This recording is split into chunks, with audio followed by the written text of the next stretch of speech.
Are you plagued by the fear that your boss or your partner is disappointed in you, scanning their face and tone for the smallest signs of frustration, your heart racing as you wonder what you did wrong? Even when they insist everything's fine, does your body remain tense, bracing for criticism? If so, this episode is for you. I'm Dr. Annie Campanile, trauma survivor and professional coach, and today we're uncovering the hidden ways trauma might be shaping your life and what that means for your healing journey. Welcome to Heal Your Trauma, Find Your Voice, the podcast for trauma survivors ready to break free from people-pleasing and self-doubt. I'm Dr. Annie Campanile, here to help you trust your intuition, communicate clearly, and build relationships that fulfill you.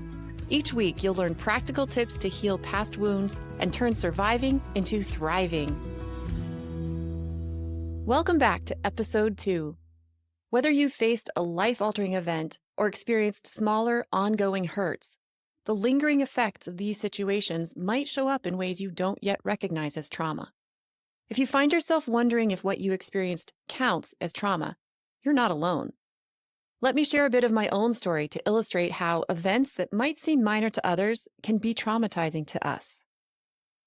Growing up, one of my favorite toys was a baton that our neighbor had used when she was on her high school's drill team. She taught me how to twirl the baton, and I'd spend hours marching around in my room, imagining myself twirling and doing high kicks on a drill team of my own. Finally, my big chance came at the end of my freshman year of high school. After 5 rounds of tryouts, I was among the chosen few who had been selected to join the school's elite drill team for the following school year. I was so excited. It felt like I was being welcomed into a close-knit, very special group of girls who genuinely cared about each other. And that really mattered to me because I had been the new girl in 9 different schools by that point. I really craved community, and it seemed like the drill team was going to give that to me. But then, the drill team coaches collected all of us girls together, told us we would have to maintain our figures in order to stay on the team, and they weighed us, one by one, in front of the entire group. Before that moment, I had felt confident about my body. I liked that my body was strong. I had fun hiking and riding bikes with friends, and I didn't really worry about my weight. But as I stepped onto the scale that day, I felt nervous, wondering what it would mean. After she weighed me, the head coach used her newly sharpened pencil to plot my weight on a chart. She drew a line with her ruler, and then she looked at me sternly, her brow furrowed with concern. "Annie," she said, "you are 5 feet 5 inches tall. You weigh 132 pounds, but you really should weigh 116. I was shocked. My first thought was I would look horrible if I only weighed 116. I felt angry, but I didn't show it, and I didn't say anything.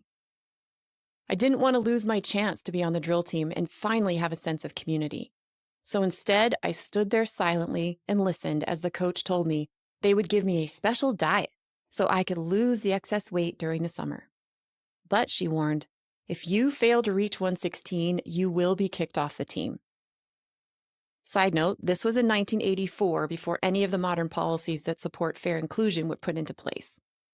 I worked hard all summer, practicing with the team, building friendships with the girls, and following the diet and exercise plan to a T.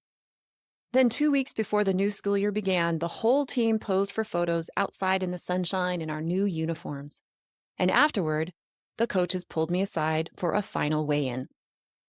It was really embarrassing to have the entire team watching, and my stomach was in knots from a combination of anger and anxiety. 124. I was 5 foot 5 inches tall, and the scale read 124. With a disappointed look in their eyes, the 2 coaches silently turned away from me, talked to each other quietly, and then turned around and told me they would give me one more chance. They said to me, "We are going to have you march in front of us so we can see if your legs jiggle too much. If they don't, then you'll be able to stay on the team, even though you're overweight. But if your legs jiggle too much when you march, then you will be cut from the team." I was mortified. I could not believe this was happening. I wanted to throw their clipboard at them and tell them to go to hell. But, once again, I held it in and said nothing. Today, 30 years later, I recognize that my reaction was a freeze survival response. And I have so much compassion for that girl who longed for community so much that she'd put up with this treatment. But on that day, as a scared 15-year-old, I dutifully followed the coach's instruction, marched toward the middle of the field where the rest of the girls were gathered, and waited. After a few minutes, the coaches walked up to me with pity in their eyes and told me that my legs had, in fact, jiggled too much, and I was cut from the drill team.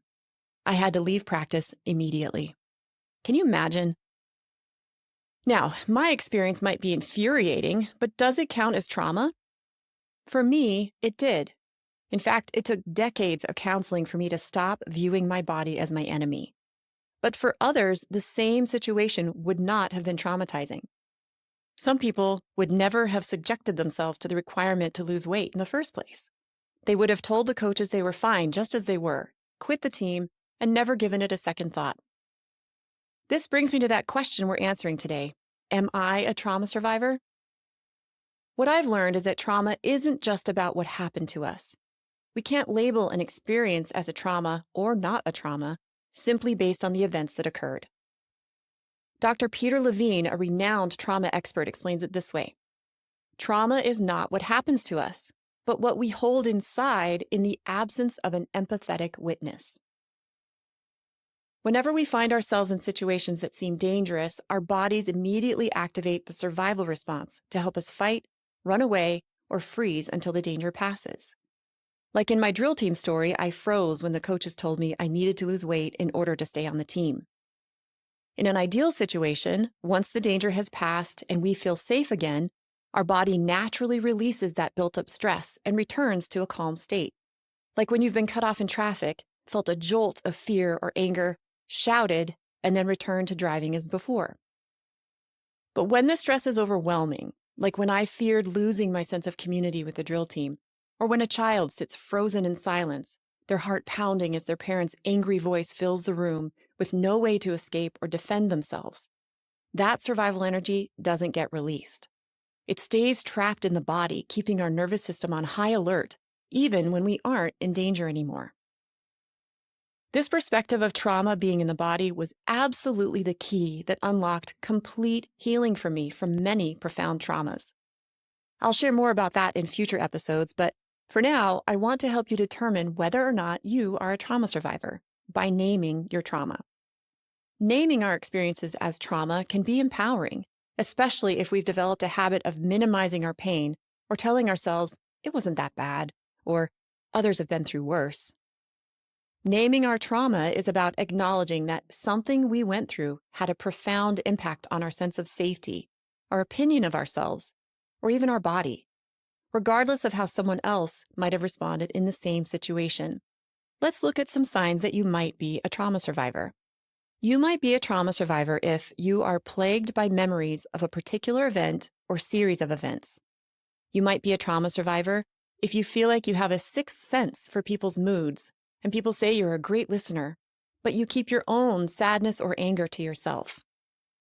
You might be a trauma survivor if you struggle with boundaries. Saying no leaves you feeling guilty, and you often prioritize others over yourself, even when it hurts you. You might be a trauma survivor if your body seems like your enemy. You might criticize your body relentlessly, and you rarely feel fully relaxed in your body. And you might be a trauma survivor if you avoid conflict at all costs, or you're the first person to pick a fight when tensions arise. We've covered a lot so far. Want to join me in taking a deep breath? Oh, okay. Now let's reflect on your own experiences in light of what we've explored today. First, think about a moment in your life when you felt scared, like I did during my drill team weigh-ins. It could be a situation where you couldn't speak up, you felt overly responsible for pleasing others, you avoided conflict entirely, or you reacted with anger or defensiveness in an attempt to protect yourself. Next, notice your response. As you recall that situation, ask yourself, did I feel frozen, trapped, or unable to act? Did I try to avoid or escape the situation either physically or emotionally? Did I react with anger, frustration, or defensiveness, feeling the need to fight back or assert control? What physical sensations did I notice? Was my heart racing, my stomach upset, or my body tense? Now, consider whether this experience has continued to affect you. This is the key to identifying whether or not the situation was traumatic for you. Remember, our fight, flight, freeze survival response is good. It's essential for protecting ourselves when we're really in danger. And it's designed to end quickly so the body can release the pent-up energy, the same way animals shake it off in the wild after they've had a conflict. So back to your experience. Do you notice any current patterns in your life that might connect back to the situation? For example, do you avoid similar scenarios or feel overly anxious about them?